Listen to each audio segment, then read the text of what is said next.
I never expected a brave waitress to challenge a ruthless billionaire in a crowded restaurant.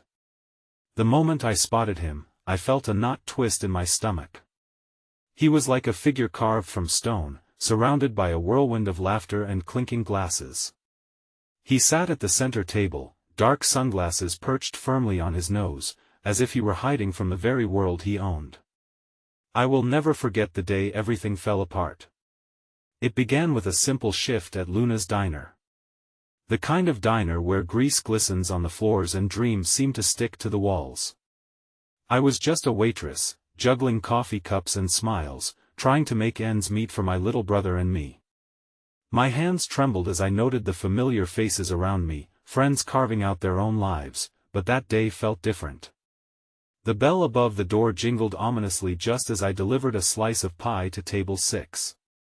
The air became thick with tension as his deep voice commanded attention.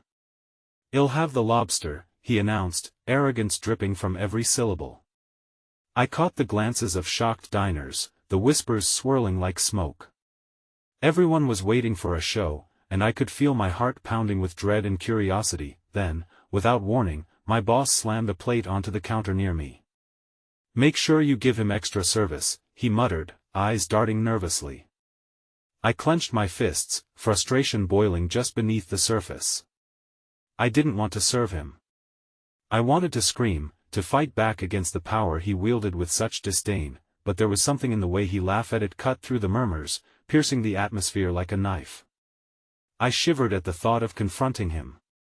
I could almost see the disdain flicker in his expression, the disinterest as he glanced away, prioritizing a life built on the backs of others.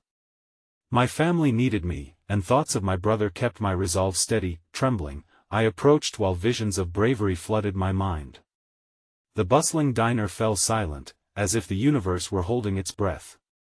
I could hear the clinking of silverware fade into background noise, replaced by my heartbeat pounding in my ears. "Excuse me, sir," I started, my throat dry and cracking. But he turned, eyes narrowed, and something ignited inside me. Maybe it was the injustice of it all, the sense that I had to protect my family, or maybe it was just that spark of foolish bravery.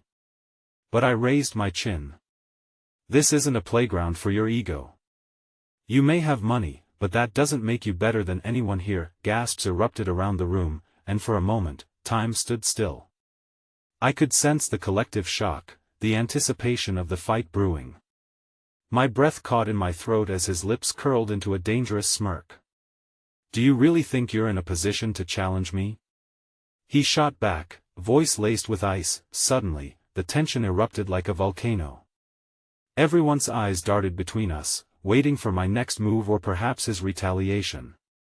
The seconds felt like hours, suffocating in their intensity, and I realized I had crossed a line from which there was no return.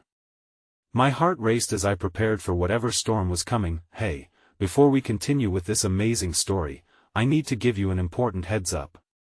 Many subscribers have reported that YouTube unsubscribed them without warning. Take a quick second to check the red button below to make sure you're still subscribed to the channel. I'd hate for you to miss any of the exclusive content coming soon. And while you're there, smash that like button, it really helps me out with the algorithm. Oh, and tell me in the comments, which city are you watching from? I love getting to know every amazing person who's part of this community. Your participation makes all the difference. Let's connect. The aftermath of the confrontation left the diner buzzing with a strange mix of energy. Fear, admiration, and anxiety churned in the air. I could almost taste the tension, a sharp tang lingering on my tongue as I stood there, rooted to the spot under the suffocating weight of his stare. Every heartbeat echoed like a drum, a steady reminder of the thrill and danger I had just invited into my life. "Consider this a lesson, little waitress," he finally said, voice low and gravelly, oozing disdain. There was a flicker of something else. Was it amusement? My insides twisted, knowing he could crush me with a single command, yet something in me refused to look away. "You really think your words matter to someone like me?" I braced myself, the realization hitting me like a cold slap. In taking my stand, I had awakened something deep within me, a part that was ready to fight back, not for the sake of ego, but for the fragile hope that there was more to life than simply surviving. Before I could muster a response, my boss's sharp, commanding voice broke through the room's charged silence. "That will be enough, Mr. Blackwood." His face was ashen, eyes pleading. "You can't intimidate my staff here." Mr. Blackwood's laughter rang through the diner, dark and mocking. "Go ahead, keep your little waitress. I have no interest in her pettiness. My business meetings are far more stimulating." With that, he turned, leaving a bewildered silence in his wake. My boss exhaled deeply, shoulders slumping with relief, and whispers of admiration rippled through a few daring customers who had witnessed my bravery, but I couldn't relish the moment. The encounter had drawn the attention of a man whose intentions felt murky at best. I caught a glimpse of Mr. Blackwood leaving, a silhouette shadowed by the bright lights of the diner. The rest of my shift passed in a dizzying haze. Customers noticed me more, offering weary smiles and quiet nods instead of just distant greetings. I served the food with hands trembling slightly, aware that a new chapter had begun, a chapter laced with uncertainty, with stakes that felt impossibly high. When I finally returned home, exhaustion weighed upon me like the heavy air of the diner. I slipped into the modest apartment I shared with my little brother, Jake. His laughter greeted me, bouncing off the walls like a ray of sunshine cutting through a cloudy sky. He was sprawled on the couch, engrossed in a video game, blissfully unaware of the turmoil swirling around me. "Hey, Cass," he chirped, eyes lighting up. "Did you get a big tip today?" "I need pizza for dinner," I laughed softly, memories of simpler days flooding back. "Not quite. I know you love that place, but how about I whip up something special instead?" I moved to the tiny kitchen, clinging to the shreds of normalcy. Cooking was one thing I could control, one small bit of comfort I could provide. "Are we having my favorite? The pasta and garlic bread?" he called over. "Of course," I replied, forcing a smile as I stirred the pot. The familiar sense enveloped me, easing my nerves. But no amount of comfort food could push aside the memories of the day. As I strained the pasta, my mind whirled back to Mr. Blackwood. What ramifications awaited me after challenging a man like him? The brutality of his world was palpable, like a dark storm cloud hovering just beyond my doorstep. My boldness had awakened something, but I had fully grasped the consequences of the storm I'd stirred. Later that evening, as Jake munched joyfully on the dinner I had prepared, a knock at the door shattered the calm. My heart sank. Who could it be at this hour? We hadn't invited anyone over, and though I had hoped it wouldn't be him, I felt the shadows closing in. Taking a deep breath, I opened the door to find a delivery man. He held a single bouquet of white lilies, a stunning contrast to the grimness of the situation. The card floated above the flowers, and my heart raced as I caught sight of the familiar script. "Thank you for reminding me what it means to have courage." My stomach dropped. I was both drawn in and repelled by the power of those words, feeling a flicker of both fear and an inexplicable sense of thrill. This man was not done with me yet, and I felt a bone-deep dread at the thought of what his next move might be. Clutching the card, I barely stifled a gasp as I turned back to Jake, who had no idea that my life had shifted into an unpredictable orbit, tied to a man I had dared to confront. In that moment, the quiet of the night was deafening, and I understood that the battle had merely begun. The bouquet of white lilies felt heavy in my hands, weighing down my thoughts like stones. I placed them carefully on the kitchen counter, allowing their fragrance to mingle with the scent of garlic and pasta, a cruel reminder of the chaos blooming in my life.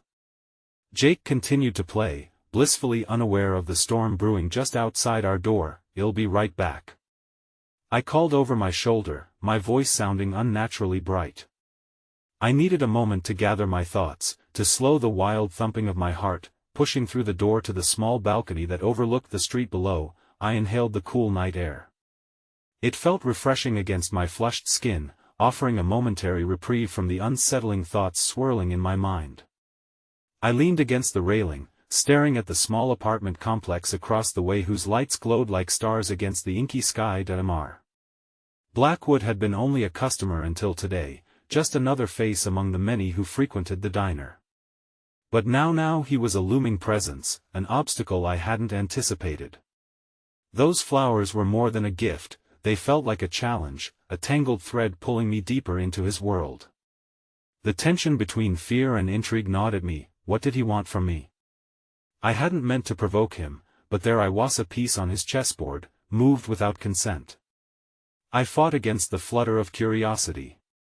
His reference to courage was troubling. It invited an unjust consideration of how I had sparked something inside him. Was it a call to arms, or merely a way to keep me on my toes? I wrapped my arms around myself, feeling the chill creep into my bones. I had barely fought my way back to a sense of normalcy, and the thought of being tumbled back into a world drenched in danger was suffocating. But then a soft voice interrupted my thoughts. "Cass? You good out there?" Jake's voice was small, laced with concern that I swallowed my fears. "Yeah, just enjoying the breeze." "Coming back in now," I called, forcing a lightness I didn't feel. I stepped back inside, where he was perched on the edge of the couch. The game paused in front of him. "Did they send you flowers?" he asked, his eyes wide with curiosity. He had a knack for noticing details, observing things I often overlooked.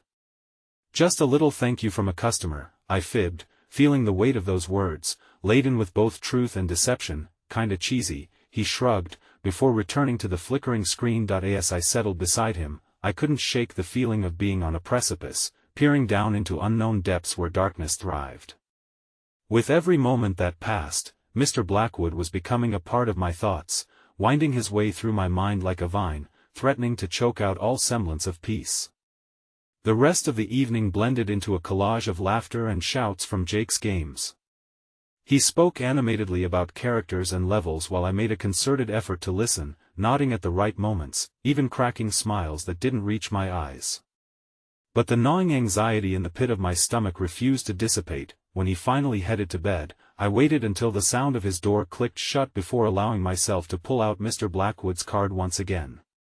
My fingers traced the elegant script, marred only by an anxious tremor. With a sudden rush of defiance, I grabbed my phone and started typing, heart racing as I poured everything I felt into the message. "I don't appreciate being toyed with." But just as I was about to hit send, hesitation gripped me. I couldn't risk inviting more trouble. And yet, the thrill of standing up for myself was intoxicating that I deleted the message in one swift motion. It was a tempting line to cross. I couldn't trust my emotions or his intentions, not after the chaos of our first encounter. So instead, I settled for a more calculated response as I composed a simple reply: "Thank you for the flowers. I appreciate it." I hit send, knowing I had committed another act of defiance, not bold, but enough to keep that thread connecting us taut. I couldn't allow fear to dictate my life. Not when there were more important battles ahead. The silence of the apartment was almost unbearable, broken only by the soft sounds of the night outside. Hours slipped by like loose sand, and sleep eluded me as the shadows whispered. Just as I felt myself drifting, a ping from my phone startled me back to attention. I grabbed my phone eagerly, half expecting it to be a promotional text or another trivial alert. But it was Mr. Blackwood's name lighting up the screen, and my heart stopped at "Is that all you have to say after pushing me today? Let's not play coy, Cass. I know you're more than that. Meet me tomorrow at noon. I want to discuss courage." My breath caught in my throat. This was no casual invitation. He was commanding my attention, demanding my time. But more than that was the silent acknowledgement of an impending reckoning that lay ahead. Could I dare meet him? Did I truly want to step into the darkness he wielded so carelessly, risking everything? An electric thrill coursed through me, morphing with dread, and I knew this was no longer just about the confrontation. I had no choice but to answer the challenge, for better or worse. Yet as I stared at the message, I could see the inkling of danger bleeding through the bravado. I bit my lip, fear and promise battling within my heart as I felt the full weight of my decision come crashing down upon me like thunder. Tomorrow would change everything. I could feel it in my bones, but in what way? With a heavy heart and a racing mind, I knew only one thing was certain: would be stepping into the lion's den. The next morning arrived shrouded in a dense fog that mirrored the turmoil stirring in my mind. For hours, I had tossed and turned, a restless spirit caught in a loop of uncertainty. As daylight broke, washing the world in soft hues, I felt the weight of the flowers and Mr. Blackwood's message pressing down on my chest like a heavy stone, impossible to shake off. I woke to the sound of Jake's laughter filtering through the walls. His world remained untainted by my complications. I forced a smile, holding on to the warmth of his laughter for as long as I could. Cooking breakfast became a ritualistic distraction, the simple tasks grounding me as I whisked eggs and toasted bread, yet my thoughts remained perpetually drawn to the confrontation looming ahead. Mom.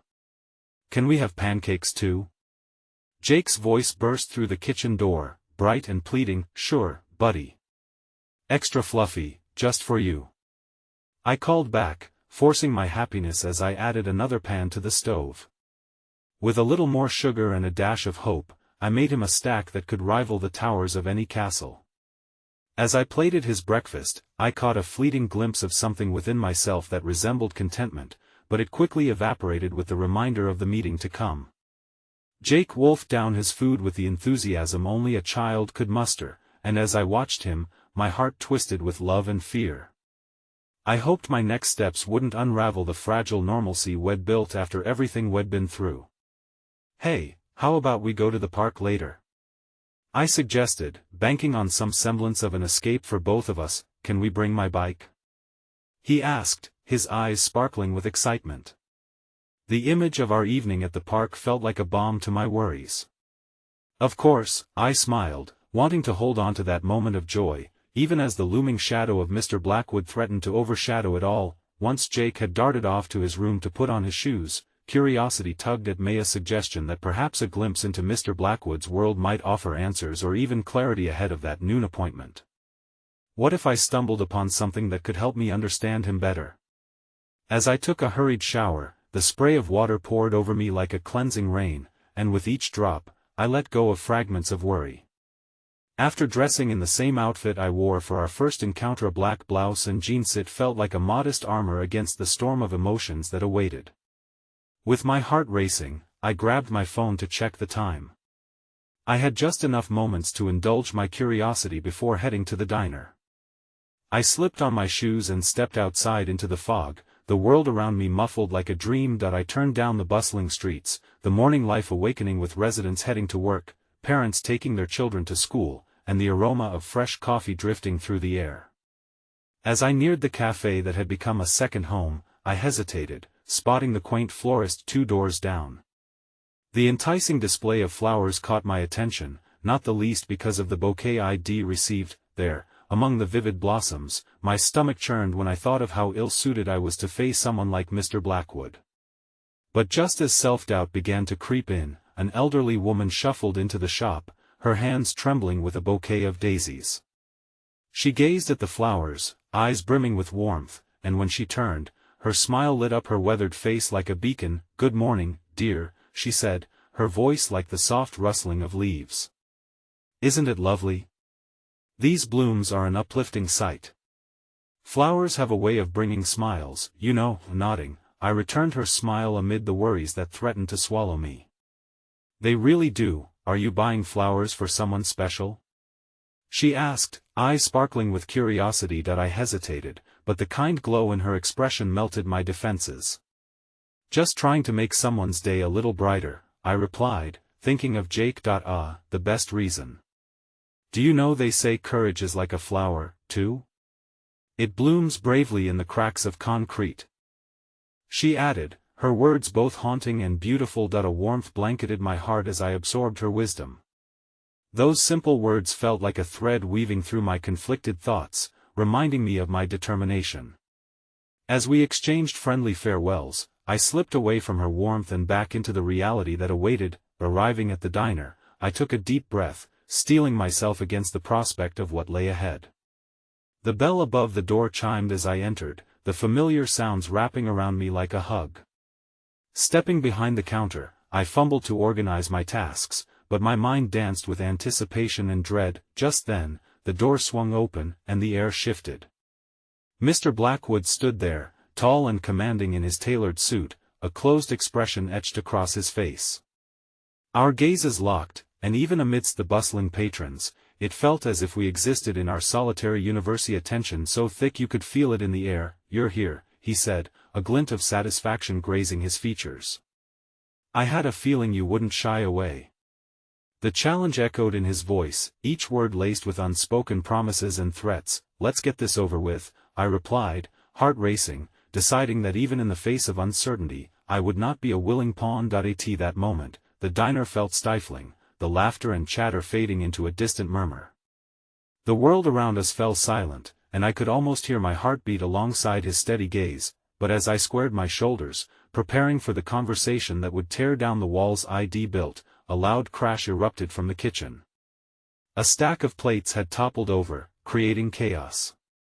In that split second of shock and uncertainty, I locked eyes with Mr. Blackwood, and a shared understanding sparked between us, an unintentional alliance born from the mayhem. What was to come would threaten to unravel everything I thought I knew, but at that moment, we both stood on the precipice of a new reality, and no amount of delicate preparation could shield us from the truth that lay ahead.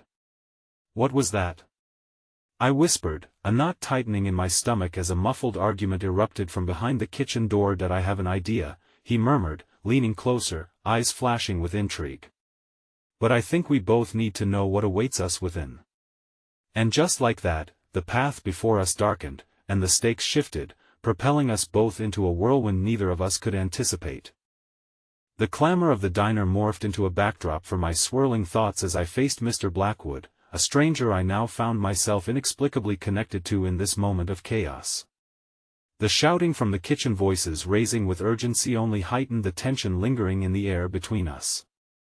It felt as though we were at a crossroads where our choices would dictate the course of our lives, perhaps even intertwining them in ways I could never have anticipated. "Let's see what's happening," I murmured, torn between the instinct to flee, to escape into the safety of the familiar, and the unwavering pull of curiosity urging me to confront the unknown. A glimmer of hope sparked within me. Maybe amidst this disarray lay an opportunity for clarity. That I stepped cautiously toward the kitchen door, heart pounding. Mr. Blackwood matched my stride, an unexpected ally in this brewing storm. I pushed the door open just enough to peek inside when a cacophony of voices surged forward. "Get back!" A disgruntled voice shouted, and as the door swung wider, I caught sight of Ron, our early morning cook, hovering over a simmering pot of soup that had apparently overflowed onto the floor, reflecting a glittering mosaic of chaos and mess. Frantic, he was trying to keep the pan from falling completely, and his nervous energy resonated with the torrent of emotion surging within me. "Here, let me help." I rushed in, instinct taking control as I grabbed a nearby mop. "No, no. I've got it," Ron protested, eyeing me with a mix of gratitude and exasperation. "It looks like you need all the help you can get," I replied, my tone firm yet light-hearted, hoping to dispel the tension that thickened the air.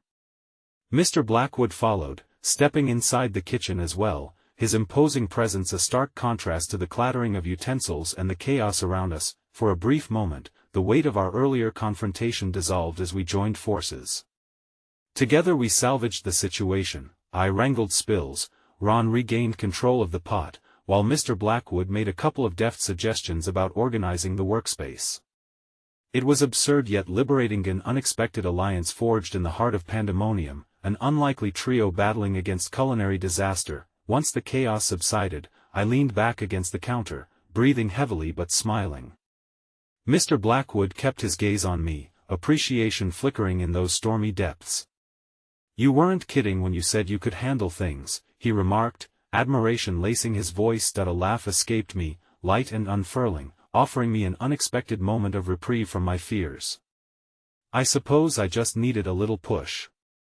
Don't let it go to your head." Though we exchanged a glance that held promise, an unwritten pact of understanding veiling our previous confrontation, and for one fragile moment, perhaps, any lingering animosity melted away. But just as I began to think we had found a rhythm, the door swung open again, and Sylvia, the diner's owner, bustled in. Her expression was wild, a combination of relief and annoyance directed at Ron, who had regained composure but continued to wipe sweat from his brow. "What in the world happened here?" Sylvia demanded, surveying the spilled soup with a mixture of disbelief and irritation. Then her eyes flitted to Mr. Blackwood beside me, widening slightly before narrowing into scrutinizing slits. "I didn't expect to see you here," she remarked curtly, "and I didn't expect to be saving your diner from total collapse, but here we are," he retorted, his tone dry as he leveled a glance at her. Tension thickened again, palpable and unyielding. I felt the air shift around us as Sylvia's posture changed, her confidence wavering under the weight of his presence. Here was a battle of wills unfolding, each of them unwilling to yield ground, and I found myself trapped between their lofty expectations. "Perhaps this is more than just a regular breakfast shift," I murmured to myself, half amused by the absurd chaos encapsulating the moment. As the argument simmered, I noticed something shifting within Mr. Blackwood. A deep-rooted frustration mingled with curiosity flickered across his features. Suddenly it clicked why he was here. Surrounded by chaos, he was searching for something more than power nets or business alliances. "Maybe we should talk about us," he said, voice low, casting a serious glance my way, breaking my reverie like fragile glass, and there it was, the line drawn in the sand. Caught between two worlds, the mundane and the extraordinary, the expected and the unpredictable, I felt the gravity of his statement pull me closer. Our earlier alliance felt like a bubble about to burst, a fragile moment cradling the potential for an entirely new trajectory, but even as my heart quickened in anticipation of what lay ahead, the kitchen door swung open again, this time revealing the last person I ever expected to see, Jake, his wide eyes swept with confusion and concern. "Mom? What's going on?" My gut twisted. How was I to navigate this unexpected intrusion? I glanced back at Mr. Blackwood and then down toward my son, my heart thudding in a dissonance of emotions. His innocent gaze anchored me amidst the turmoil that threatened to engulf not just my life but my son's as well. In that hazy kitchen filled with lingering scents of burnt soup, the choices before me spiraled into a web of complexities. But as I memorized the look on Jake's face, worry deepening the creases on his forehead, I knew the stakes had never been higher. There, we all stood, teetering on the edge, unprepared for the revelations yet to come, bound by a fate that seemed determined to unravel each and every strand of our existence.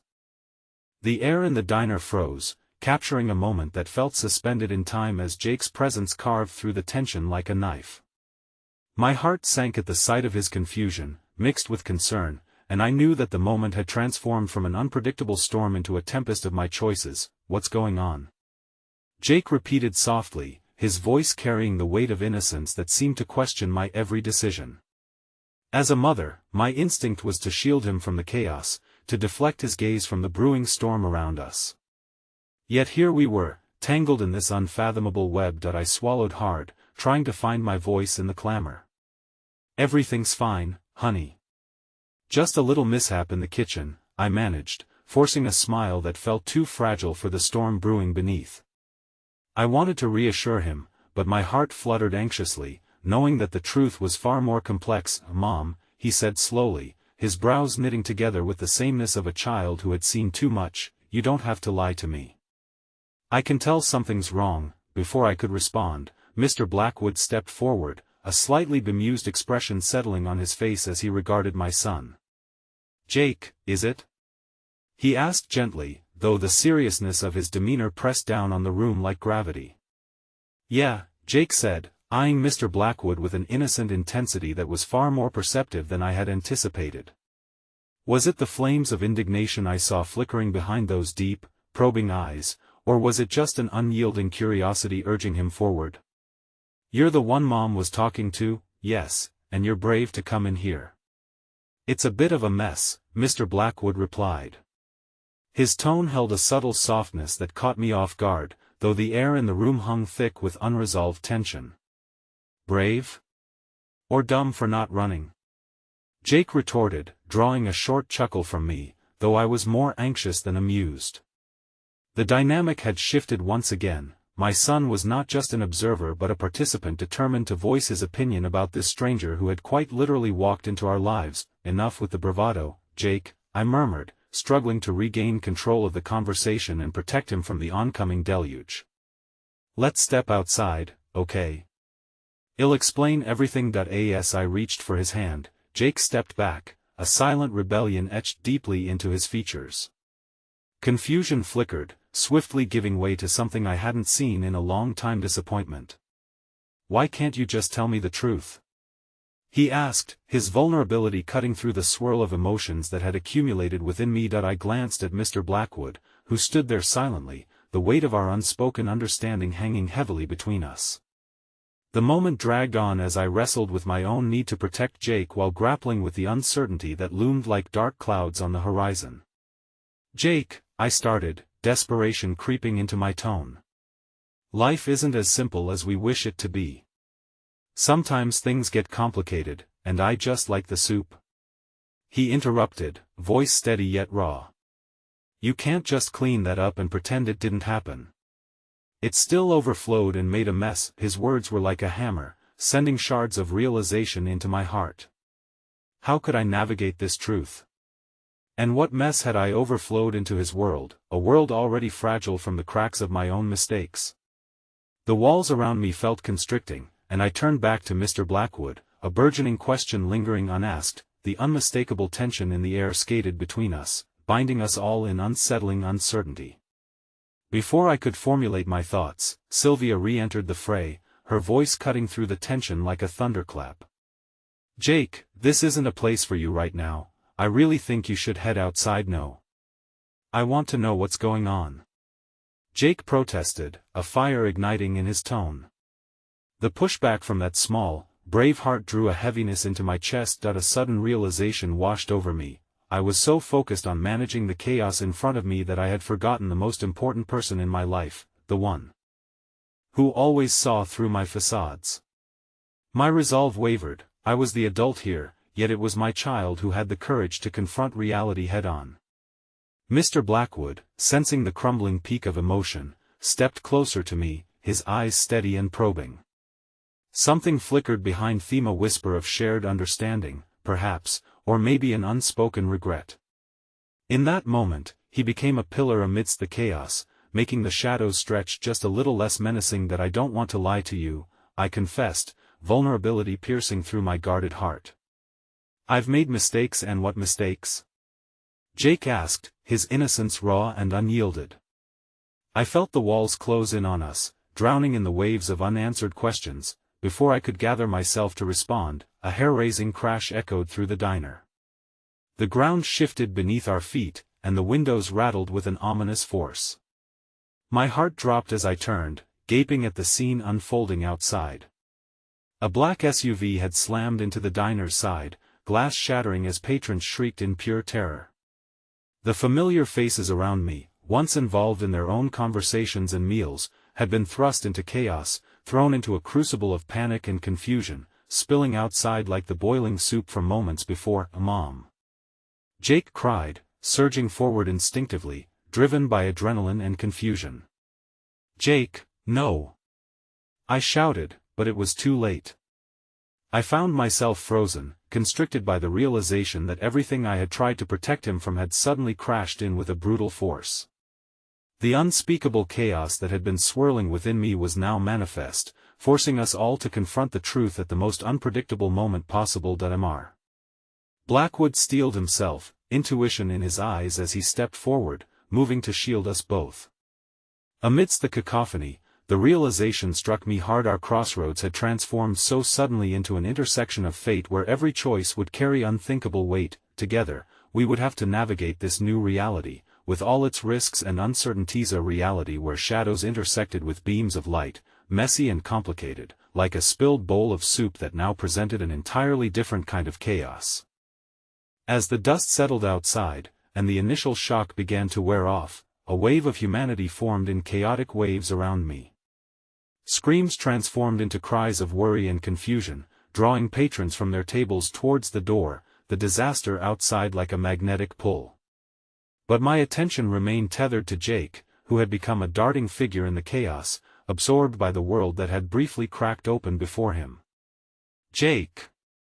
I shouted, my heart racing as I spotted him leaning slightly out the entrance, searching the carnage for answers that wouldn't come. My instincts roared to life, propelling me toward him. "No, stay back." I grabbed his arm, pulling him away just as the wailing sirens approached from a distance, the sound like a cruel herald of dark news. In that moment, I felt the sharp edges within the diner sharpen, transforming from mere chaos to a haunting battlefield. The SUV that had crashed was now a twisted monster against the brick facade of the diner, crumpling the hope I had barely managed to construct from our earlier confrontation. "Is anyone hurt?" asked a voice from the crowd, a woman with frantic eyes, darting about like a firefly trapped in a jar. Her words sliced through the murmur of rising panic, sending chills down my spine that I turned back to Jake, my breath catching in my chest at the sight of his small frame shaking slightly, both from fear and the overwhelming noise. I knelt down to meet his gaze. "I need you to listen to me. I need you to be brave, okay? We're safe right here." He didn't respond, his mind surely swirling in confusion as the questions I had been avoiding now battled for space in the chaos of our surroundings. In that moment, guilt built up inside me like steam in a pressure cooker, threatening to explode. "Mom, what's happening?" he asked at last, voice barely above a whisper. Before I could respond, Mr. Blackwood stepped between us and the doorway, not out of a protective instinct I initially thought, but as though he had a role to play in this unfolding tragedy.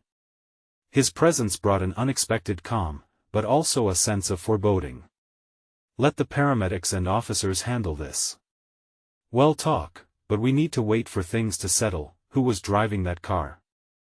I found myself asking, practically buoyed up by a rising wave of both concern and anger. How could this happen? Suddenly, an unsettling thought crossed my mind. Could this be tied to the decisions I had made? Was there a chance this was more than fate's twisted humor?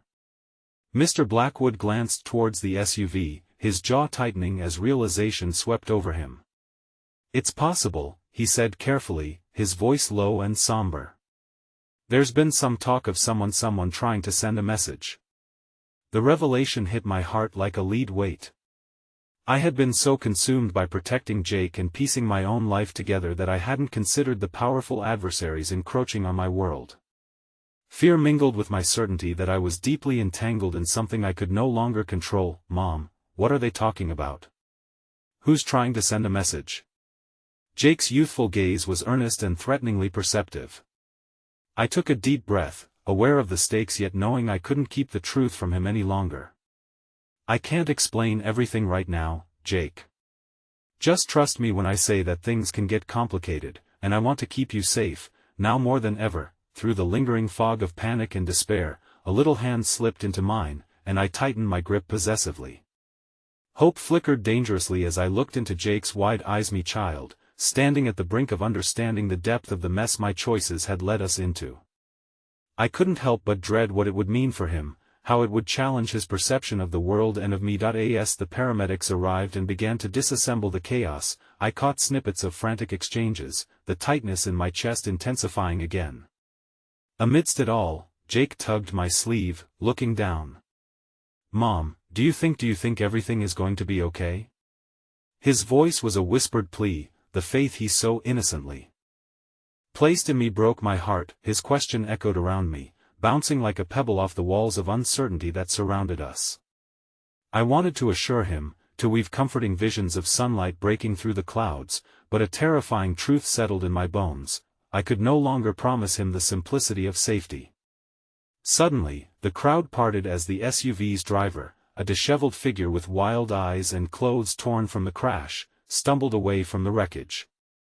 He caught my gaze, and an inexplicable chill raced down my spine. As I locked eyes with him, the world faded momentarily, revealing a harsh whisper of recognition behind his frantic demeanor. "Stay back!" an officer shouted. But I heard his voice pitched and almost desperate in tone as he began pleading into the chaos. "I didn't mean for this to happen. I just wanted to find her." The grip of his words reverberated through the air, sending tormented shivers through me. I squeezed Jake to my side, his small frame trembling against me in a cloak of uncertainty, as time momentarily froze. Who are you looking for?" I managed to croak out, my voice trembling as the realization washed over me. The man opened his mouth to respond, but the chaotic world around us drowned out his words, and then the sound of a single name echoed like thunder, clear and unmistakable: "Isabel." My breath caught in my throat. I had never expected to hear that name seep out into the tumult of confrontation as my heart plummeted. In that instant, the connection to the web of mess I had spun tightened unbearably around me, echoing the revelation that my past was about to force its way into our present, shattering the fragile world I had clung to for so long. The name hung in the air, heavy and suffocating. The sight of the man, wild, desperate, and visibly shaken, brought memories crashing back like a wave against a cliff. My heart raced, a conflicted rhythm drumming against the cage of my ribs, battling against fear and a flicker of recognition. "Isabel?" I whispered, my eyes darting to Jake, who clung to me, his small fingers digging into my arm like a lifeline. "What does he want with Isabel?" I murmured, half to myself, half to the crowd that held its breath in anticipation. The man looked at me with wild, pleading eyes, as though I held the answer to a riddle that had haunted him for a lifetime. "Please," he started, but the sirens wailing louder from nearby police cars drowned his words before they could take shape. Jake's gaze shifted between me and the man, confusion manifesting in the small wrinkles forming on his forehead. "Mom? Who is he? Why does he know your name?" His voice trembled with raw curiosity, but all I felt was the growing weight of panic stealing the breath from my lungs. "Well, I don't know," I sputtered, the truth gnawing at the edges of my conscience. Jasmine, my childhood friend, had always warned me that the past has a way of clawing back into your life when you least expect it. I suppressed the urge to look away from the man's tormenting gaze, faced with the horrible reality I had tried to forget. "Isabel!" He yelled again, the fervor in his voice breaking through the chaos. "I won't let them take you from me." I took a faltering step forward, still holding Jake close, and asked, "Who are you? What do you want?" The questions left my lips, trembling, and yet they felt absurd. What could I possibly still offer to someone who was caught in the tangle of whatever past this man was pulling me back into? "I just need to find her." "I need her to know what?" Mr. Blackwood interrupted, moving closer, his eyes narrowing at the man as if he was sizing him up, assessing threats in the face of a storm. "Are you a danger to her?" The man shook his head violently, breaths coming out in quick gasps, eyes darting around as if the answers were buried in the faces surrounding him. "No. I'm not dangerous. I'm just I've lost everything, and I can't lose her too." My heart broke a little more with each word. Did this stranger know the weight of loss? The fear of watching everything you had disintegrate slowly before your eyes? I glanced at Jake, his blue eyes wide and frightened, absorbing the gravity of the moment. "That doesn't help us," I finally managed, my voice steadier than I felt. "You're going to have to tell me who you are." As he opened his mouth, a thick silence washed over the diner. It felt as if even time had paused, allowing the weight of his confession to settle around us like a fog. I felt Jake squeeze my hand tighter, his own heart racing against my side, his small body speaking volumes about the unease in his heart. "That I am Isaac," he finally said, his voice breaking. "I used to know Isabel long before all of this." He gestured wildly to the wreckage. "If she's in danger, she needs to know." Just as the chaos outside started to spiral back into the eerie regularity of response, an officer approached us, his expression unreadable. "Sir, step back," he commanded, eyes fixated on Isaac as though he was a threat. "I need to speak to her." Isaac's voice climbed desperation's ladder, pulling me into a whirlwind of uncertainty. The officer, however, merely tightened his grip on his radio, ready to escalate, while I stood there stunned, torn between the urge to protect Jake and the compelling need to confront this ghost from my past. "Jake, we need to move away," I finally said, reluctantly letting his grip loose only slightly. "Let's go back inside." "No, Mom. You can't." The sharpness of his plea stirred remnants of strength deep within me. "You don't know what's happening. He needs you," panic laced through my insides. It felt surreal, like a cruel joke that had been played on me, drawing me deep into a narrative I thought I had closed the door on. I needed to keep Jake safe, yet the fragments of my past threatened to engulf us, like waves crashing against the shore. But just as I turned back to the scene before us, a faint cry broke through the noise, rising like steam from a boiling pot. Isabel. Another voice joined, distant yet alarmingly familiar, catching me off guard. Isabel, where are you? My heart plummeted again, a sinking weight filled with anguish and recognition. The voice was unmistakable, a wretched harmony to Isaac's plea. Jasmine's brother. He had been searching for me, and it seemed I could no longer detangle myself from the consequences of our shared history. As I turned, dread clawed at my throat. The revelation of Jasmine's impending return sent shadows swirling around me, bearing the raw truth. My past wasn't just creeping forward, it was about to collide with the present in a deafening explosion, one I couldn't shield Jake from any longer. In that moment, standing amid chaos and uncertainty, I faced the stark realization that the desire to protect could only go so far. And as the echoes of my past emerged to shake the foundation of everything I had built, I understood deep in my bones, safety was no longer a promise I could keep. The tensions in the diner felt suffocating as I turned to face Jake, who looked up at me with wide eyes, filled with fear and a lingering innocence that clashed with the chaos surrounding us. His little fingers curled tightly around my hand, grounding me as panic threatened to consume us both. Mom, what do we do now? His voice was small, barely a whisper against the backdrop of shouting and confusion. I hated the uncertainty painting his face, and guilt washed over me like a heavy tide. I don't know, baby, I managed, forcing my voice to stay even, though it quivered with the weight of all that was unsaid.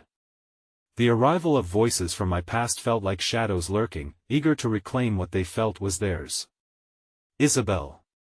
Jasmine's brother called again, his voice sharper now, slicing through the noise that surrounded us. Each echo of my name sent fresh chills down my spine, the memories swirling to life alongside the ghostly image of Jasmine, a reminder of a life I had tried to bury beneath layers of denial and obligation. Stay close, I instructed Jake softly, crouching to look into his frightened eyes, pulling him just a bit nearer. No matter what happens, stay with me. Mom, I'm scared, he whispered, and my heart ached as I brushed back his hair, a habit I'd hoped to maintain in safer times. I could feel his heartbeat, rapid against my palm, sinking with the rising dread that echoed my own. I hesitated, glancing back at Isaac, whose tormented gaze tailed the sounds of the impending confrontation with Jasmine's brother. His desperation to find meth weight of his longing was palpable. Then my eyes flitted to the door, half expecting Jasmine to walk in, her face twisted in anger or relief. Instead, the blur of unfamiliar faces surrounded me, a slew of onlookers caught in a morbid fascination with the storm brewing before them. Isabel. Jasmine's brother stepped into my line of sight, striding toward us, the fury mixed with desperation electrifying the air. You am not who you think I am. I shouted back, my voice strong, yet my insides quivered with every syllable. That was a lifetime ago. But deep down, I could feel the truth kept hidden away like a forgotten relic. It was all a lie, wasn't it? Just as I had tried to move forward, my past had become a relentless tide, crashing against my defenses, threatening to claim everything I had fought for. Isabel. Isaac's voice rang out again, softer now, filled with sorrow that cut deeper than any criticism from shame-ridden souls like Jasmine's brother. Please, you have to tell him the truth. At that moment, I caught sight of Jake's face, mirrored with confusion and a flicker of betrayal. The pleadings of those within my past clawed at my heart, challenging the identity I had built in their absence. The raw emotion burned through me, igniting the fear of voicing the truth I had concealed for far too long. I won't. I cried, stepping backward instinctively, as if retreating could shield us from the reality that was eager to rip itself from the shadows. I just want to protect Jake. And yet it struck me, could I truly protect him if I continued to hide? Jake looked at me, and in that moment, I saw the vulnerability that echoed my own. Why won't you tell him? He asked softly, his tiny voice piercing through my internal struggle. The innocent trust in his eyes shattered my conviction that perhaps not all walls were meant to hold a shelter. Before I could respond, a voice cut through the tension like a knife. Isabel, we need to go, a calm, steady tone chirped, familiar and comforting. It was Claire, my co-worker, offering sanctuary amidst the storm. The police are on their way, and we can't stay here. The fabric of my decision wavered dangerously, a lifeline I grappled with. Did I trust Claire's instinct, even knowing she had seen glimpses of my past? Or did I linger in the eye of the storm I had long tried to escape? Please, we can talk somewhere safe, she reiterated, casting worried glances between me and Jake.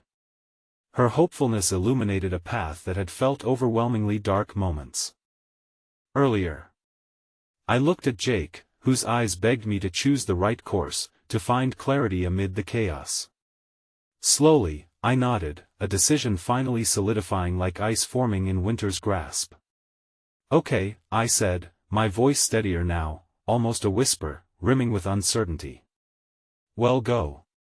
Just let's move away from all this. As I turned to start toward Claire, Jake gripped my hand even tighter, the warmth of his small fingers igniting a spark of determination deep within me. Yet before I could step away, that familiar voice rang through the air again, laced with growing desperation. Isabel, don't walk away. This isn't over. You owe me an answer, and regardless of my intent to move forward, his words tethered me to a past I couldn't so easily escape, a past that seemed more intertwined with my present than I had ever wished it to be. I stood there, breath trapped in my throat, the choice pressing down upon my shoulders like lead. Outside, muffled sirens drew closer, a promise of both resolution and chaos, and I realized then that while I could take one step away, stepping into the light might mean facing shadows I had long since hoped to leave behind. As I cast a final glance behind me, the rush of uncertainty coiled tightly in my chest, and for the first time, the weight of my choices felt unbearably heavy. The resolution I sought danced out of reach, replaced with a gut-wrenching truth: freedom often arrives at the cost of confronting what one wishes to forget. The hospital walls felt sterile and cold, in stark contrast to the warmth that had enveloped my heart just hours prior. I had spent what felt like an eternity pacing the waiting room, anxiously glancing at the clock as if its ticking could somehow provide answers. Jake's small frame sat nervously next to me, his eyes wide and unblinking, absorbing every sound in this chaotic cocoon of uncertainty. When the door finally swung open, revealing Dr. Martinez, my heart sank with both hope and dread. Ms. Carter, she called gently, her expression unreadable. Can we talk? I nodded, swallowing hard as I stood, pulling Jake to his feet beside me. With each step toward the doctor, I fought the urge to bolt in the opposite direction, my instincts pulling me toward safety.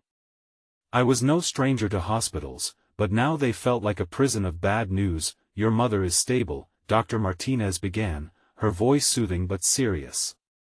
She suffered a mild concussion and some bruised ribs, but she will recover. Jake's grip tightened on my hand, relief flooding his features as he let out a soft breath. I mirrored his sentiment, the weight of worry mercifully lifting at least a little. When can we see her? I asked, my voice steady despite the storm raging within. You can see her shortly, but I must advise you to be prepared. She may not be coherent right away. Okay, I whispered, not really hearing her as fragments of the last few days flooded my mind. The crash, Isaac's desperate pleas, the return of my past, everything slammed against me, colliding in an overwhelming mess of emotions. This wasn't just a moment, it was a culmination of everything. As we settled back in the waiting area, I could see Jake struggling to make sense of it all, questions swirling behind his innocent gaze. He hadn't fully understood the gravity of our encounter with Isaac, and my heart ached at the thought of burdening him with that memory. Mom, is she going to be okay? He broke the silence gently, his fingers still intertwining with mine, a lifeline amidst the uncertainty. Yes, buddy, I said, attempting to convince even myself. She just needs some time to heal. As I spoke those words of promise, a hope, I realized how much I was already investing in making this right, in bridging the chasm that had opened between my past and the present I had fought relentlessly to protect. Moments later, the door swung open again, this time revealing my mother's frail figure surrounded by the starkness of white sheets and beeping machines. She looked so small, so fragile, and I felt the bitter pang of regret surge again. Cass, is that you? Her voice, quivering and soft, wrapped around me like a familiar embrace, and for a moment, I was 7 years old again, racing to her side for comfort. "Yes, Mom, I'm here," I said, crossing the space to her bedside, kneeling down to meet her gaze. An overwhelming wave of love and resentment washed over me, the time we had lost, the distance created by misunderstandings and mistakes. "Jake, is that you too?" Her eyes fell to my son, who stood nervously and twiddled his fingers. "Come here, sweetheart." Jake approached slowly, and I realized just how much I wanted him to embrace her. He hesitated, glancing at me for reassurance before stepping forward and wrapping his small arms around her. The sight of them together, finally united, filled a hole I hadn't realized I had been carrying. "I'm glad you're okay, Grandma," he whispered. A genuine smile broke across her face, but it was tinged with shadows of the past, faded memories intertwining with moments of vulnerability. "I missed you both," she said, her voice trembling with emotion. "I've made mistakes, and I'm sorry for the distance. I love you." As she uttered those words, something shifted within me. Each syllable poured forth with the weight of years untold, years that had seen pain and heartbreak alongside struggle. Memories of what had been woven with reminders of how far we had traveled. Did love really conquer all? Could forgiveness mend the cracks that had formed over time? The hospital room felt brighter somehow, shared warmth breaking through the heaviness. For the first time in years, our fragile family seemed tethered together by the promise of something better. "Mom, can we start over?" I hesitated, vulnerability gripping my voice. "There's so much we need to talk about." A flicker of uncertainty crossed her features, but it was drowned out by a glimmer that hinted at possibility. "I want that, Cass. I want to be a part of your lives again. I can't take back what has happened, but I can try to make things right. You'd promise?" I pressed, desperate to ensure she meant it. "Yes. I promise," she whispered, tears pooling in her eyes as she reached for my hand. In that sacred space, suspicions and resentments shook off like leaves in autumn. I squeezed her fragile hand, a simple gesture yet powerful in its meaning. A moment that bound generations, long overdue yet finally arrived, and then the past came crashing back, a remnants of voices combining into one laser-focused thought. My heart raced as I lifted my head slowly, preparing for another encounter, more ghosts from my history pushing on the edges of the healing space we had created. "Mom!" A voice sliced through the air like ice, the familiar tone belonging to Jasmine's brother. His presence darkened the room, cloaked in desperation and fury that sent Jake clinging to my side. "Get away from her!" he shouted, eyes wide and unyielding, a desperate plea laced with accusation and pain. "Not now, please," I urged, my voice teetering beneath the weight of vulnerability that had taken so long to establish. But he stepped forward. "She needs to hear the truth. I won't let you hide her away any longer." His words reverberated through the air, and I felt the tension swell again, the frayed edges of my past re-exposed, threatening to tear open the fragile wounds we had only just begun to heal. In that moment, I understood that sometimes, the truth is the only way forward. But could I summon the courage needed to face it all? "Listen to me," I found myself saying, standing tall as I addressed him directly, tempering the storm brewing within. "This isn't the time or place. My mother just woke up. She needs to recover." The confrontation hung heavy, the air thick with tension as he shifted, uncertainty rippling through his expression. "Then you should at least let her know the truth before it's too late." He shot back, angered by the shadows of my mother's past that would not stay hidden. And as he spoke those words, I felt a deep fissure tearing through the reprieve we had just cultivated, exposing the raw ache of our shared history. I turned my gaze to my mother, a plea in my eyes, and for a heartbeat, the air refracted into a million possibilities. "Cass," she murmured, her voice barely audible. "What truth?" I swallowed hard, the gravity of the moment pulling me forward. "The truth is that we all have parts of ourselves we've hidden, past mistakes that haunt us and choices that bind us. But it's time we faced everything together. As I shifted my focus to Jasmine's brother, I could feel the chasm between the present and the past narrowing, the air crackling as I prepared to share the stories woven through the threads of hurt and forgiveness. We owe it to ourselves to find clarity now. Jake's innocent eyes bounced between us, brimming with curiosity. Is that what you're saying, Mom? That we should just talk about it? I paused, weighed by immense responsibility, and slowly nodded. Yes, Jake. Sometimes we have to speak about the hard things to truly move forward. With my heart thundering, I stayed rooted to the spot, surrounded by the echoes of our collective history, the wound still fresh yet the promise of healing fluttering before us. Would we emerge from this together? Would we finally reclaim what we had lost, or would the storm of our past consume us? And as I stood there, I could taste the bittersweet tang of possibility in the air, drawing a soft smile to my lips. Perhaps, just perhaps, every storm is followed by a rebirth, each moment a chance to gather strength as we begin anew. In that room, surrounded by shadows of the past and glimmers of hope, I knew one thing: whatever lay ahead, we would face it together. And for the first time in a while, the fleeting whispers of what could have been began to fade, replaced with the promise of a future crafted with the honesty and bravery we all deserved. Let's talk, I said softly, feeling the strength of my voice align with my intentions. All of us. With that, the journey toward healing began anew, straddling the delicate balance between our intertwined histories and the future waiting to unfold, a tapestry of love woven through the tangled threads of truth, resilience, and hope. In the depths of that moment, surrounded by the glowing warmth of our fragile rebirth, I understood with all my heart that we had the power not only to rebuild but to rewrite our story, no longer shackled by fear but embraced by love. And with strength filling my lungs, I took a step forward into the light. I believe, I whispered to myself, heart racing with earnest clarity, ready to face whatever tomorrow might bring. Together.